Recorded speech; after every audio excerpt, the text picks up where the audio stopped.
हर हर महादेव। आज आपको सावन मास में कहीं सुने जाने वाली कहानी बताती हूँ जिसे सावन महत्तम के साथ सुनना चाहिए। कहानी शुरू करने से पहले आप मुझे एक जवाब दो, कमेंट करके जरूर बताना। बताओ, क्या केवल एक बेलपत्र किसी इंसान की पूरी किस्मत बदल सकता है? क्या भगवान शिव सच में अपने भक्त की हर छोटी बड़ी बात का ध्यान रखते हैं? जल्दी से सोचो और कमेंट करो। अगर नहीं पता तो आज आपको जो सावन की कहानी बता रही हूँ, इसके अंदर आपको भगवान शिव का ऐसा विश्वास बढ़ जाएगा ना, और आपके मन में भक्ति मजबूत हो जाएगी। इसलिए कहानी को लास्ट तक जरूर सुनना। आखिर में भगवान शिव ने ऐसा क्या किया कि माता पार्वती भी मुस्कुरा थी? देखो, धार्मिक मान्यताओं के अनुसार सावन मास में भगवान शिव की आराधना का विशेष महत्व होता है। कहा जाता है कि जो व्यक्ति इस पूरे महीने श्रद्धा, नियम और सच्चे मन से भगवान शिव की पूजा करता है, उस पर भोलेनाथ की विशेष कृपा होती है। इसीलिए कहा जाता है कि इस कहानी को सावन मास में श्रद्धा के साथ सुनना चाहिए, और अगर संभव हो तो इसे पूरे सावन के महीने में प्रतिदिन नियम पूर्वक सुने। भगवान शिव की कृपा अवश्य ही अनुभव होगी। अब चलिए जल्दी से कहानी शुरू करते हैं। बहुत समय पहले की बात है। एक छोटे से गांव में एक गरीब ब्राह्मण रहता था। उसके पास ना बड़ी संपत्ति थी, ना धन दौलत, और ना ही कोई बड़ा सहारा। लेकिन उसके पास एक ऐसी दौलत थी जो संसार के सबसे बड़े खजाने से भी बढ़कर थी। वो थी उसकी अटूट शिव भक्ति। ब्राह्मण का एक नियम था, वो रोज सुबह ब्रह्म मुहूर्त में उठता, स्नान करके शुद्ध वस्त्र पहनता और भगवान शिव के मंदिर जाकर पूरे मन से पूजा करता। जब तक वो शिवलिंग पर जल, बेलपत्र और अपने प्रेम को अर्पित नहीं कर देता, तब तक उसके मन को शांति नहीं मिलती। और शिव के प्रिय सावन के महीने का तो वो दीवाना था। सावन का महीना आते ही उसकी भक्ति और अधिक बढ़ जाती। पूरे महीने वो व्रत रखता, नियमों का कठोरता से पालन करता और दिन रात भगवान शिव का स्मरण करता रहता। मंदिर में आने वाले लोग उसकी पूजा देखकर प्रसन्न होते और अपनी श्रद्धा के अनुसार कुछ न कुछ उसे दान दक्षिणा दे जाते, और उसी से उसका घर चलता था। लेकिन इस ब्राह्मण की सबसे बड़ी विशेषता केवल उसकी भक्ति नहीं थी, वो अत्यंत दयालु भी था। अगर कोई भूखा मिल जाता तो अपना भोजन ही उसे दे देता। अगर किसी को वस्त्र चाहिए होते तो अपनी क्षमता के अनुसार उसकी सहायता जरूर करता। अगर किसी को दुखी देखता तो उसे सतावना देता। यही कारण था कि जितना धन उसे मिलता वो दूसरों की सेवा में ही खर्च हो जाता था, कुछ भी वो जोड़ नहीं पाता था। इधर उसकी पत्नी ये सब देखकर कभी परेशान हो जाती। वो सोचती घर में खाने के लिए कुछ नहीं है, फिर भी ये हर जरूरतमंद की मदद करते रहते हैं। लेकिन दूसरी तरफ वो अपने पति की भगवान शिव के प्रति सच्ची भक्ति को देखकर उनका बहुत सम्मान भी करती थी। इसीलिए उसने कभी उनका अपमान नहीं किया। घर चलाने के लिए वो स्वयं आसपास के घरों में कामकाज करती, जैसे तैसे परिवार का गुजारा करती। समय बीतता गया। धीरे धीरे मंदिर में आने वाले श्रद्धालु कम होने लगे। दान दक्षिणा भी पहले जैसी नहीं रही। अब घर की स्थिति और भी अधिक कठिन हो गई। कई दिन ऐसे बीते। अब जब दोनों पति पत्नी आधा पेट भोजन करके ही सो जाते थे, लेकिन उनके जीवन की एक बात थी जो कभी नहीं बदली। क्या? ब्राह्मण की भगवान शिव के प्रति श्रद्धा।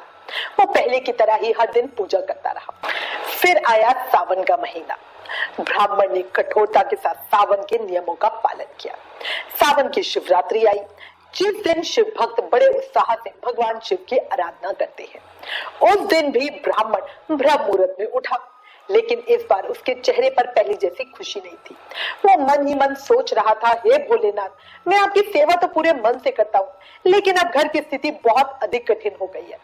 मैं तो व्रत करके भी गुजारा कर लूंगा, पर अपनी पत्नी का दुख नहीं देखा जाता। उसी समय संयोग से भगवान शिव और माता पार्वती उसी मार्ग से गुजर रहे थे। माता पार्वती की दृष्टि जैसे ही उस ब्राह्मण पर पड़ी, उन्होंने उसकी उदासी को तुरंत पहचान लिया। माता पार्वती ने भगवान शिव से कहा, स्वामी, ये आपका बहुत बड़ा भक्त है, प्रतिदिन आपकी पूजा करता है, फिर भी ये इतना दुखी क्यों है? आपने इसकी सहायता अभी तक क्यों नहीं की? भगवान शिव मुस्कुराए। उन्होंने शांत स्वर में कहा, देवी, अपने भक्त की चिंता मैं नहीं करूंगा तो कौन करेगा? पार्वती जी ने फिर पूछा, तो फिर अब तक इसकी गरीबी दूर क्यों नहीं हुई प्रभु? तब भगवान शिव बोले, देवी, इसने आज तक जितने भी बेलपत्र श्रद्धा से मुझे अर्पित किए हैं, वही बेलपत्र आज रात इसकी गरीबी दूर करेंगे। ये कहकर दोनों आगे बढ़ गए। लेकिन उन्हें क्या पता था कि पास ही एक धनी व्यापारी छिपकर उनकी सारी बातें सुन रहा था। वो व्यापारी बहुत लालची था। अब शिव पार्वती की बात सुनकर वो जो सेठ था सोचने लगा। मन ही मन सोचा कि अगर उन बेल पत्रों से ब्राह्मण अमीर बनने वाला है तो क्यों ना मैं ही उन्हें पहले खुद से ही खरीद लेता हूँ। अभी तो ब्राह्मण को कुछ पता ही नहीं है। और यही सोचकर वो तुरंत ब्राह्मण के घर पहुंचा। सेठ ने कहा, पंडित जी, आपने आज तक भगवान शिव को जितने भी बेलपत्र चढ़ाए हैं वो सब, उन सब का पुण्य आप मुझे दे दीजिए। बदले में आपको मैं 100 स्वर्ण मुद्राएं दूंगा। ब्राह्मण ये सुनकर चुप हो गया। उसने अपनी पत्नी की ओर देखा। पत्नी ने कहा, पुण्य का दान करना ठीक नहीं लगता, लेकिन घर के हालात बहुत ज्यादा खराब है। शायद भगवान की यही इच्छा हो। आखिरकार ब्राह्मण ने अपनी पूजा में अर्पित किए गए सभी बेलपत्रों का पुण्य संकल्प के साथ व्यापारी को दे दिया। अब तो व्यापारी बड़ा ही खुश हो गया। वो मंदिर में जाके बैठ गया। अब उसको लग रहा था कि भाई जल्दी ही अब तो मुझे पूरे संसार का खजाना ही मिल जाएगा, क्योंकि भगवान ने स्वयं ही कहा था। घंटे बीतती गई, रात गहराती गई, लेकिन कुछ नहीं हुआ। आधी रात भी निकल गई। अब व्यापारी का धैर्य टूट गया। क्रोध में आकर उसने शिवलिंग को जोर जोर से हिलाना शुरू कर दिया। और तभी एक अद्भुत चमत्कार हुआ।